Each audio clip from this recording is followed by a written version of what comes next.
15 ரூபாய் மட்டும் உயர்த்திருக்கு அரசு. அதை எப்படி பார்க்கிறீங்க? கரும்பு விவசாயிகளுடைய பிரச்சனை தமிழ்நாட்டில் எப்படி இருக்குன்னா, ஏற்கனவே ஒரு நீர் பற்றாக்குறை இருக்கக்கூடிய மாநிலம். கரும்பு அப்படிங்கறது அதிகமா நீரை எடுத்துட்டு விளைவிக்கக்கூடிய ஒரு பயிர். கரும்பு அடுத்த கட்டமா இருக்கக்கூடிய சர்க்கரை ஆலைகள், நிறைய சர்க்கரை ஆலைகள் இன்று லாபத்துல ஓட முடியாத நிலைமையில இருக்கு. இதுல டன் ஒன்றுக்கு நாங்க 215 ரூபாய் இதை சேர்த்திருக்கோம்னு சொன்னா கூட இன்றைக்கு லட்சக்கணக்கான விவசாயிகள் கரும்பு அறுவடை பண்ணி கொடுத்துட்டு பணத்தை வாங்க முடியாம மாசக்கணக்கா கஷ்டப்பட்டு இருக்காங்க. வெறும் அறிவிப்புகள் மட்டுமே பலன் கொடுக்காது. இன்னைக்கு கரும்பு விவசாயி பொண்ணோட கல்யாணத்துக்கு, பையன் படிப்புக்கோ இல்ல பொண்ணோட படிப்புக்கோ கரும்பு வெட்டி விட்டுட்டு பணம் எப்ப வரும்னு தெரியாம தவிச்சிட்டு இருக்கிற நிலைமையில தான் இருக்காங்க. இந்த மாதிரி பிரச்சனைகளை அவங்க தீர்வு எதுவும் சொல்லாம நாங்க உயர்த்தி கொடுத்துட்டோம்னு சொல்றது மூலமா கரும்பு விவசாயிகளுடைய நலன் எதுவும் மேம்பட போவதில்லை. இதே மாதிரி ரொம்ப முக்கியமா ஒவ்வொரு பகுதிக்கென்று பயிர்கள் இருக்கு. அவங்க திட்டத்தில் அறிவிச்சிருக்காங்க, ஒரு கிராமம் ஒரு பயிர். இது எந்த அளவுக்கு இம்ப்ளிமெண்டேஷன் லெவல் இருக்கு?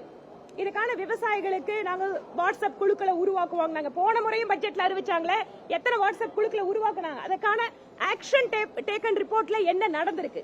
அதை பத்தி எதுவும் இல்ல. மாநில தலைவர் அண்ணாமலை கல் இறக்குவது விவசாயிகளை மேம்படுத்தும் அப்படின்னு சொல்லி பேசியிருக்காங்க. கல் இறக்குவது தொடர்பா பட்ஜெட்ல எதுவும் இடம்பெற்றாரு. கல் இறக்குவது மட்டும் இல்லைங்க, தென்னை விவசாயிகள் பாத்தீங்கன்னு சொன்னா குறிப்பாக வாடல் நோய், நான் அந்த பகுதியை சேர்ந்தவங்கிறதால சொல்றேன்.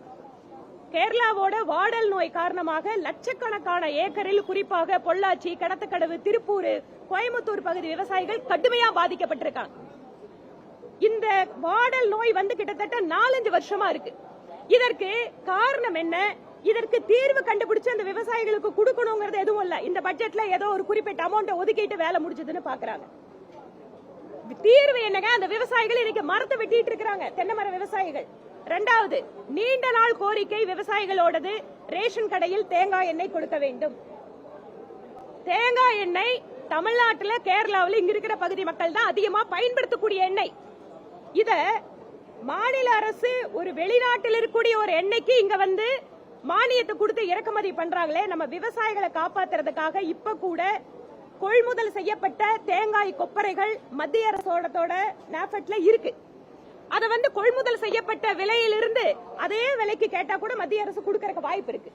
அதை வாங்கி உடனடியா நம்ம கிட்ட தான் அதிகமா அரவை மில்கள் இருக்கு. காங்கேயம் பகுதி, தாராபுரம் பகுதியில நிறைய மில்லு நம்ம கிட்ட தான் இருக்கு தமிழ்நாட்டுல. அதை உடனடியா எண்ணெயா மாத்தி ரேஷன் கடையில கொடுக்கறது ரொம்ப சுலபமான வேலை. இத இன்றைய முதல்வர் எதிர்கட்சி தலைவரா இருக்கும் போது பேசினார், அறிக்கை கொடுத்திருக்காரு. ஆனா அதை பத்தி எதுவும் தென்னை விவசாயிகளுக்கு இங்க இல்ல.